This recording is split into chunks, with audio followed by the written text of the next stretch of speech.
Gérard, ça va être à toi justement. Je pense que le budget de la Sécu est assez considérable. Je pense qu'il y a des prédateurs qui voudraient bien s'en emparer. Dis-nous un peu ce que tu en penses et je pense que tu vas nous faire un petit historique, je ne sais pas.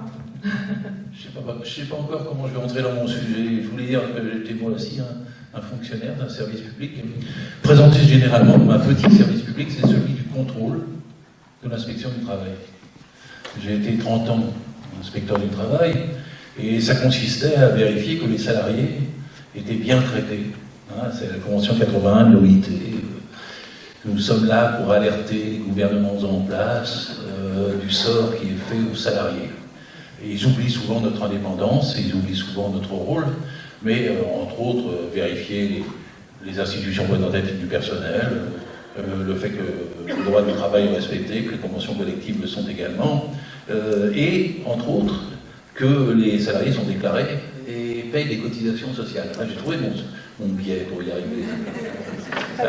Je voulais dire quand même que l'inspection du travail est un des services sacrifiés aussi, parce qu'on doit être 1600 pour 18 millions et demi d'entreprises, 18 millions et demi de salariés et 1 200 000 entreprises. Et on est 1600. Et en ce moment, il y a 350 postes vacants. Donc, par exemple, les sièges dans le 93 qui ont trait au chantier des Jeux Olympiques. Ce qui permet toutes les fraudes possibles et tout le fait que les salariés peuvent y intervenir non déclarés, sans avoir de cotisation ni de protection sociale. Or, la cotisation sociale, c'est la base. Nous nous battons pour nos salaires nets et bruts. Souvent, on ne le dit pas assez en décomposant les deux. Le salaire net, c'est pour vivre au mois le mois. Le salaire brut, c'est pour vivre toute la vie. Et ouais. C'est ce qui est mis de côté dans une mutualisation commune.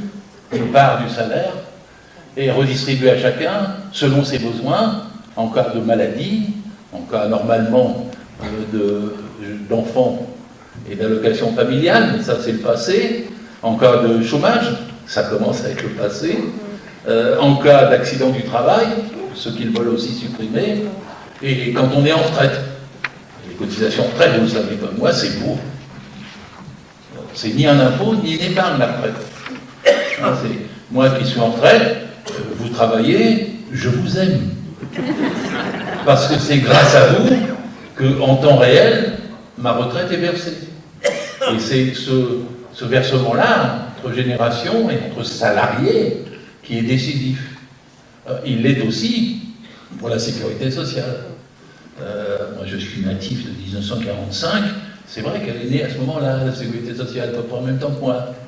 Et à l'époque, elle avait une particularité, c'est qu'elle s'appliquait aux salariés, et les salariés étaient encore minoritaires. Le salariat en France a été longtemps minoritaire. En 1910, il y avait 3 millions de salariés. Et en 1936, au moment du Front populaire, le salariat, c'était 9 millions et demi de personnes, ils appellent un tiers de la population active. En 1945, il y avait 55% d'indépendants, comme on disait, de libéraux, si vous voulez, artisans, commerçants, agriculteurs. Et le salariat, c'était 45%. Et les indépendants ne voulaient pas s'affilier à la sécurité sociale. Ils disaient avec 45%, enfin, avec les salariés, ça ne sera pas du solide. Sauf que l'histoire a tranché en faveur du salariat. Le salariat, aujourd'hui, en 2010, j'ai dit qu'il était 3 millions de salariés en 1910, c'est 30 millions en 2010. 90% de la population active. Les 55% d'indépendants de 45 ne sont plus que 10%. Et c'est un changement fondamental, parce que c'est ça qui a fait arriver à faire progresser par les cotisations sociales notre santé, nos droits, notre protection dans tous les domaines. Et ça plaît relativement peu au capitalisme. C'est-à-dire que ça fait exactement 75 ans qu'il essaie d'empêcher qu'au fur et à mesure que le salariat se développe, des sommes aillent dans des cotisations sociales et soient dans une caisse séparée, qui est celle de la cotisation sociale, et puis soit redistribuée selon nos besoins. Si on a l'idée d'une société socialiste future, Oui, on en a. c'est par la sécurité sociale que nous y arrivons, en l'étendant et en élargissant son champ de compétences et sa fonction, y compris évidemment monétaire et budgétaire. Parce que le budget de la sécurité sociale aujourd'hui, avec les retraites, c'est presque 850 milliards, à peu près 500 et quelques en santé, quoi, à peu près 300, 350, 320 en retraite. 850 milliards. Alors que le budget de l'État n'est que d'environ 500 milliards. Et quand il vous parle de dette, il vous mélange tout ça allègrement. Parce que 78,5% de la dette vient du budget de l'État. Ah oui, on met 413 milliards pour l'armée dans les 5 ans qui viennent, on donne 217 milliards aux entreprises du CAC 40, sans retour ni contrôle. Donc évidemment, comme on sait, il ne ruisselle jamais ce budget. C'est comme les shadows, pour ceux qui se souviennent, ils pompent, et l'argent qui est le nôtre, par bien les impôts, va aux privés, aux entreprises privées. C'est un paradoxe extraordinaire. Un État qui se dit libéral, un État... Il pompe, nous, le public, et il donne l'argent aux entreprises, aux grandes entreprises privées. Donc ce budget d'État, la dette c'est pour ça. La dette, c'est un manque de recettes. On n'a pas un problème de dette, on a un problème de recettes. Pas un problème de dette, on a un problème de recettes. Mais pour les questions de la sécurité sociale, là, on a, normalement, si les cotisations sont vraiment versées, si elles ne sont pas exonérées, si elles suivaient le cours normal, y compris de l'inflation, y compris de nos salaires, mais les cotisations, ils les ont bloquées depuis plus de 30 ans. Elles ne tombent pas, elles ne suivent pas. Alors donc évidemment, il y a moins d'argent à l'Agnon, il y a moins d'argent dans l'hôpital, il y a moins d'argent partout. Et ensuite, après, elles exonèrent. C'est-à-dire qu'une partie de cet argent que nous cotisons, qui est à nous, c'est sur nos salaires, ils exonèrent les employeurs de les payer. Ce qui, évidemment, baisse aussi cette partie ici superbe de notre société mutualisée, socialisée, auquel nous sommes forcément tous attachés, puisque ça a des conséquences pour nos enfants, ça a des conséquences... Ah oui, parce que le salariat est tout puissant maintenant, en vérité, numériquement, hein. Politiquement, c'est autre chose. Mais numériquement, tout puissant, 30 millions. C'est au moment où on a 30 millions qui sont en train d'essayer de nous reprendre ce qu'on avait gagné depuis 70 ans quand on était encore minoritaire. Si on prenait conscience qu'on est 30 millions, que nos cotisations pèsent un tel poids, qu'on a 850 milliards à nous, et qu'ils nous le prennent, si on était des millions à avoir cette conscience-là, évidemment ça changerait tout. Mais si on fait des réunions comme ce soir, c'est pour ça. C'est pour ça. Alors le salariat, il avait des avantages au début de la sécurité sociale. C'est que c'est lui qui votait pour élire ceux qui géraient ses caisses sociales, qui géraient son argent. Alors ça a été valable, alors au début très bien, parce que c'était un assuré de voix, donc le patronat avait 11,5% des sièges, et les salariés avaient 78,5% des sièges. On est en 45, jusqu'en 66, c'est debout les Pompidou à l'époque, disent non, ils remettent en cause le mode de scrutin. 50% des sièges au patronat, 50% des sièges au syndicat. Et donc à partir de ce moment-là, le patronat avait la main. Dans la plupart des caisses, il faisait de temps en temps une concession à un syndicat ou à un autre, mais il avait la main. Et c'était déjà changé. Et les élections ont perdu de leur sens à partir de ce moment-là. On avait moins de moyens de contrôle de nos propres salaires. Mais ils ont continué, parce qu'ils ont cessé de faire des élections. Elles ont quand même eu lieu la dernière fois en 1983, c'était sous François Mitterrand. Moi je me rappelle, je tenais un bulletin de vote, et j'ai vu une vieille dame de 100 ans arriver, je me suis dit, pourvu qu'elle vieille, elle est arrivée, elle a voté, mais il y avait un pourcentage de participants très important, parce que les gens tenaient à gérer leur propre argent, leur salaire. Ils savaient à l'époque ce que ça voulait dire. Mais les capitalistes, la droite, ont toujours cherché à mettre ça dehors. Et celui qui a réussi le plus fort coup, c'est Juppé, en 1995. Et là, il a fait quelque chose, c'est qu'il a mis fin aux élections. Et il a fait cette foutue loi sur laquelle on vient d'avoir tous ces 49.3. Parce que moi, c'est pas seulement les 49.3 qui m'énervent, c'est la loi. Je suis contre la loi de financement de la sécurité sociale. D'ailleurs, oui, bien sûr. Pourquoi est-ce le Parlement qui gère et pourquoi n'est-ce pas encore ceux qui cotisent? Un assuré, une voix, c'est notre argent, c'est notre salaire brut, donc il doit être entre nos mains. Et alors ils ont réussi le tour de force à faire qu'on cotise, mais qu'ils le prennent par le biais du Parlement, comme si c'était un budget de l'État, où il est séparé. Et ensuite, ils ont réussi à faire que maintenant, même le Parlement ne vote plus dessus. C'est Bercy qui s'occupe de tout. Et le 49.3 enlève même aux députés la possibilité de contrôler le plus gros des budgets de la nation. 850 milliards. À coût de 49.3. Vous allez discuter des scanners, des hôpitaux, des urgences, etc. Ils s'en foutent, c'est Bercy. Le député n'a même plus la parole, la possibilité d'amender, de dire non, non, non.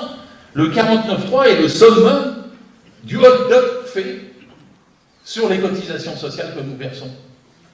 Alors Juppé a fait la transition en faisant qu'il n'y ait plus d'élections.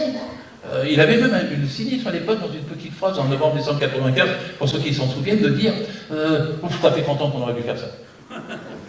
Il pensait que De Gaulle et Pompidou auraient dû le faire dès 66, et pas seulement se contenter de changer le mode de scrutin à l'époque, mais mettre fin au mode de scrutin. En tout cas, lui, il l'a fait.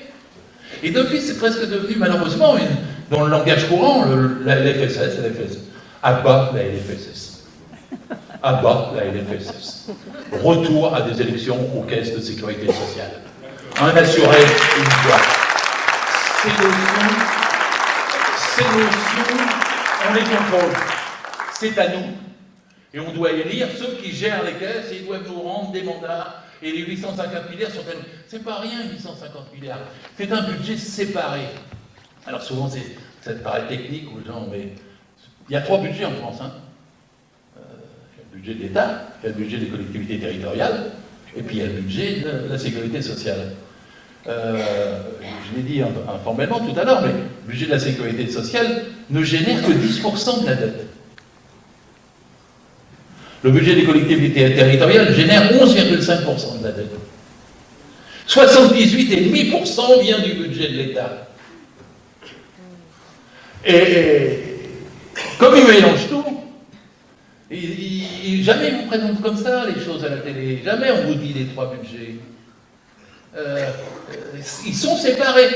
En quoi les cotisations ne sont pas un impôt? Parce que ce sont des cotisations préaffectées. Alors le mot sonne, on le dit, puis après on l'oublie, mais non. La cotisation est préaffectée, elle ne peut pas servir à autre chose que ce pourquoi elle est collectée. Tandis que l'impôt n'est pas préaffecté. Il peut servir à toute chose. C'est le Parlement qui en décide. S'il veut un porte-avions nucléaire de plus, ce qu'ils font, 20 milliards, ben ils le décident. Et c'est d'ailleurs pour ça que l'œuvre de Macron est entre autres de fusionner les budgets. S'il vous a tenu tant que ça à vous retirer l'impôt sur la feuille de paye à la source, c'est parce que ça rapproche son plan qu'est de fusionner les 2 budgets.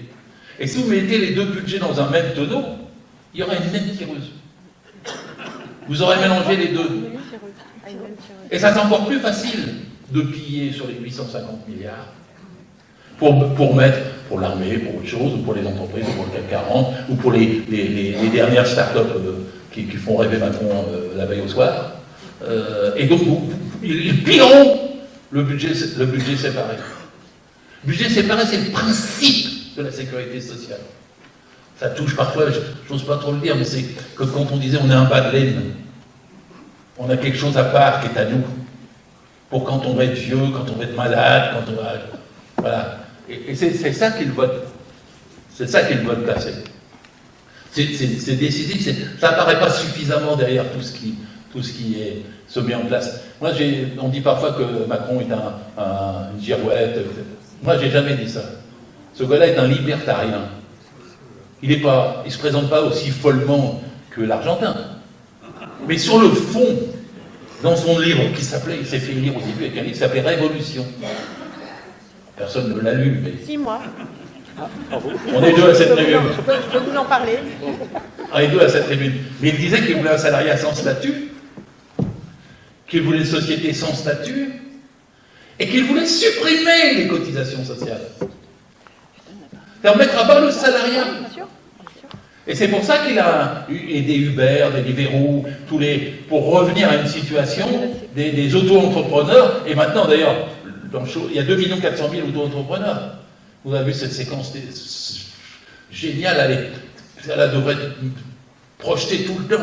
Celle où il y a François Ruffin qui dit en face du SOCT à l'Assemblée nationale, oui, mais ce n'est pas des vrais emplois que vous créez, vous dites que le chômage a baissé, il n'a pas baissé, c'est vrai, il n'a pas baissé. Il est à peu près autour de 11,2%, et non pas autour de 7,4% comme il le présente, mais parce qu'ils ont sorti des salariés du salariat, ils ont sorti des chômeurs du chômage, et ils ont 2 400 000 auto-entrepreneurs qui sont bidons. La pauvreté et la misère chez les auto-entrepreneurs est beaucoup plus grande encore que chez les salariés. Et Ruffin dit ça à l'Assemblée, moi j'étais fasciné par cette scène, et il dit ça, et du SOCT en face lui répond, mais c'est normal, vous voyez la présomption de salariat, et nous voyons la présomption d'indépendance. Nous sommes pour les salariés indépendants, ce qui vient de se reproduire d'ailleurs en Europe. Parce que parfois on cogne sur l'Europe qui nous impose. Mais là, l'Europe, quand elle fait des bonnes choses, il faut le dire. Leïla Chabi a fait, c'est avant-hier, elle a gagné au trilogue. Si vous regardez la série qui s'appelle Parlement, je vous conseille la petite série. Et, le trilogue, vous apprenez ce que c'est. Et puis vous voyez que le trilogue, là, avant-hier, il y a 4 jours maintenant, a décidé qu'il y aurait présomption de salariat. Présomption de salariat. Et que les inspecteurs du travail pourraient intervenir. Je suis en retraite, mais ma fille, elle y bosse, pour intervenir pour contrôler les cotisations, et si les travailleurs des plateformes, alors tous les pédaleurs, tous les VTC, si les travailleurs des plateformes sont dirigés par les plateformes, il y a toute une série de critères, et c'est très évident, eh bien ils seront requalifiés en salariés. Requalifiés en salariés, ça voudrait dire qu'ils paieront des cotisations, et que Uber, qui a fait des milliards en ne les payant pas, sera obligé de les payer, que ça abondera les caisses. C'est bien. Surtout, on ne gagne pas dans beaucoup de choses en ce moment. Alors quand on arrive, mais sauf que Macron ne peut pas. Évidemment, il va faire barrage, il faudra aller aux tribunaux, il ne va pas changer la loi, Dussopt après même à la faire reculer, et il ne veut pas. Et Dussopt lui-même est en train de vendre la sécurité sociale à la découpe. C'est-à-dire à faire monter les complémentaires, et faire monter les caisses de prévoyance, et faire monter les mutuelles. Les mutuelles n'ont plus de sens. Il y a 400 mutuelles en France. 400. À quoi servent-elles?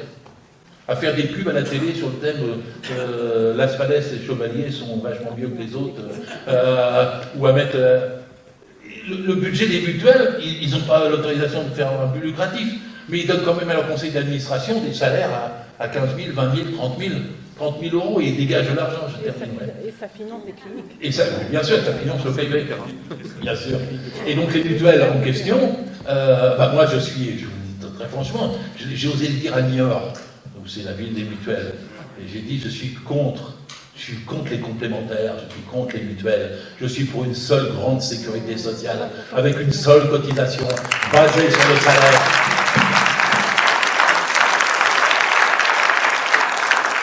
Et je l'ai dit aux salariés des mutuelles, vous ne perdrez pas votre boulot, vous allez vous faire embaucher à la sécurité sociale. Parce que la sécurité sociale en frais, ces frais de gestion sont de 5%, les mutuelles sont de 25%. Quel énorme gâchis!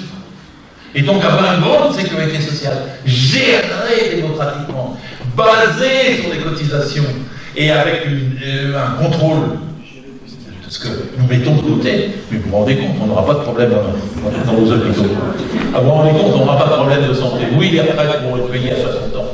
Parce que c'est par ce biais-là qu'on reviendra à une protection sociale digne de ce nom, contre tous qui sont en train, jour après jour, de nous arracher. Macron veut supprimer les cotisations sociales, casser les droits du travail, il a diminué les prud'hommes, il a diminué l'inspection du travail, il a diminué les représentants du personnel. Avant les conneries et Macron, il y avait 450 000 salariés protégés, c'est-à-dire représentants du personnel. Il n'en reste plus que 200 000. Alors on est 30 millions, ils nous ont eu. C'est cette conscience-là qu'on doit tous avoir. Parce que quand on est salarié, on a toute force de travail avant. Métallo ou cheminot, infirmière ou caissière. On a tous que la force de travail à Londres. Et 90% des salariés gagnent moins de 3 200 €. Le salaire médian est à 1 850 €. 1 850. Alors que la France n'a jamais été aussi riche de toute son histoire. C'est une question décisive de se battre pour le salaire, parce que tout le monde se bat pour le salaire, on peut avoir le salaire où on a la sécu.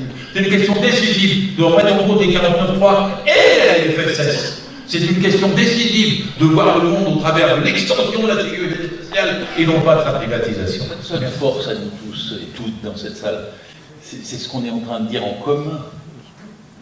Je veux dire, monsieur, il posait bien la question. Eux, ils veulent nous individualiser, et nous, notre force, c'est de nous associer, d'avoir des collectifs, de nous ressentir dans une même classe sociale avec les mêmes besoins sociaux. Le salariat, c'est ceux qui produisent toutes les richesses de ce pays et qui n'en reçoivent pas en retour la part qu'ils méritent. Et on est avec un système politique, autoritaire, pouvoir personnalisé, qui pille, au sens strict. Parfois, on a du mal à le croire nous-mêmes, qu'ils osent faire tout ça. Une fois dans un débat, il y a un monsieur, j'avais décrit tout, il m'a dit, mais pourquoi ils sont si méchants? Mais c'est pas parce qu'ils sont méchants, c'est parce que le système capitaliste est ainsi fait. Quand j'étais tout jeune, je faisais des tracts contre le profit. Le système capitaliste n'est pas vraiment le profit. Parce que le profit est lié à toute activité productrice humaine. C'est une récompense quelque part pour l'artiste, pour le soignant. Mais le capitalisme, c'est le profit maximum. C'est une logique de recherche du profit maximum. Le petit patron qui ne fait pas assez de profit se fait bouffer par le patron qui en fait plus. Et celui-ci même par les autres. Et eux, ils essaient de faire croire que les entreprises sont toutes bénéfiques et vont dans le sens de la collectivité. Moi, je prends toujours le temps de dire aux gens que les entreprises, en fait, ça n'existe pas. C'est comme les poissons. Il y a des requins et il y a des sardines. Ce qui intéresse Macron, c'est les requins. Et il bouffe autant qu'il peut toutes les sardines et il les fait périr, dépérir, il s'en fout, c'est les riens pour lui. Et il pense que seuls les requins vont l'emporter en France, dans le monde. Et nous n'avons que le collectif à opposer. C'est pour ça que je parle si souvent de salariat, parce que souvent on dit, ouais, les classes populaires. Je vais vous dire en confidence, je ne sais pas ce que c'est les classes. Pourquoi il y a un S? Ceux qui disent les classes populaires, combien il y en a? En fait, il n'y en a qu'une. Ceux qui sont salariés, 90% des actifs. Et faites attention parce que 90% mon chiffre datait d'un peu d'avant Macron. Et oui, on est sans doute descendu à 89, 88, peut-être 87% des actifs salariés. Il fait reculer le salariat qui a mis un siècle pour se construire et qui, en gagnant ses statuts, inaugure une société future possible. Parce que, moi, quand on parle de 6e République, comme ça a été... dans les institutions, on n'a pas discuté du contenu, mais moi, je suis pour un Parlement social. Sénat, non. Conseil économique, non. Encore peut-être pour les collectivités territoriales. Puis l'Assemblée nationale. Mais quand on a un budget de 850 milliards, il faut un Parlement qui corresponde à ça, qui soit élu par ceux, comme je l'ai dit tout à l'heure, par les assurés, par les salariés, etc. Et le salariat, c'est ce que nous avons en commun, sans oser le dire souvent. Il y a des gens qui disent, oui, mais le salarié, il est riche. Ouais, il y a 1% des gens qui gagnent beaucoup en tant que salariés et qui trichent. De toute façon, on est pour, dans le programme de la NUPES, on est pour un salaire maximal à 20 fois le SMIC. C'est très important, cette question. Parce que si vous dites, vous arrivez à faire gagner dans les esprits du salariat, qu'il doit y avoir un salaire minimum et qu'il doit y avoir un salaire maximal, et à partir de ce moment-là, vous avez une autre vision du monde. Ce n'est pas possible que des gens gagnent 600 fois le SMIC. Ce n'est pas acceptable. Et là, il faut être violent, révolutionnaire, tout ce que vous voulez, ce n'est pas acceptable. Et si vous arrivez à dire qu'il y a une idée de redistribution et de partage, alors on règle tous les problèmes qu'on a. Moi, je vis comme vous, je suis un fils d'aide-soignant, je suis un mari d'infirmière, mon père était cheminot sédentaire, et j'ai fait toute ma carrière, ou l'essentiel de ma carrière, avoir fait 12 boulots dans la fonction publique comme inspecteur du travail, et les services de contrôle, c'est nécessaire aussi. Parce que les services de contrôle, vous n'avez pas de loi sans contrôle. Si vous n'avez pas des services de contrôle, l'hygiène, la consommation, la concurrence, et les impôts. Si vous n'avez pas tout ça, ça fait partie de notre sujet de ce soir. Merci encore, hein, Muriel, d'avoir fait ce plateau. Je trouve que c'était excellent. Je vous remercie aussi de m'avoir invité. Mais c'est ce sentiment-là collectif, c'est celui-là le seul qui nous fait gagner. Et c'est celui qui fait de la politique, qui fait qu'on sera pour un autre système social, pour une 6e République, et je répète, contre le pouvoir personnel. Le collectif doit l'emporter contre le pouvoir personnel.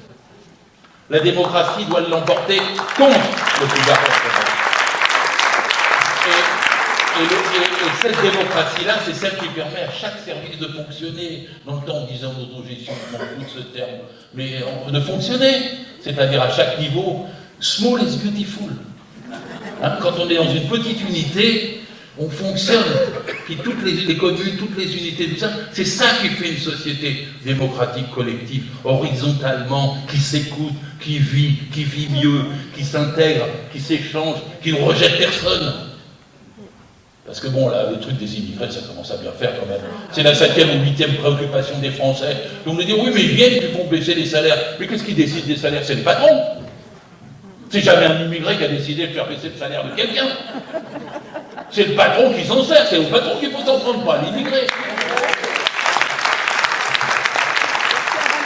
Et je termine parce que c'est pas moi qui vais gagner la parole. Mais merci pour tous ces échanges. Moi aussi, j'ai appris. Merci.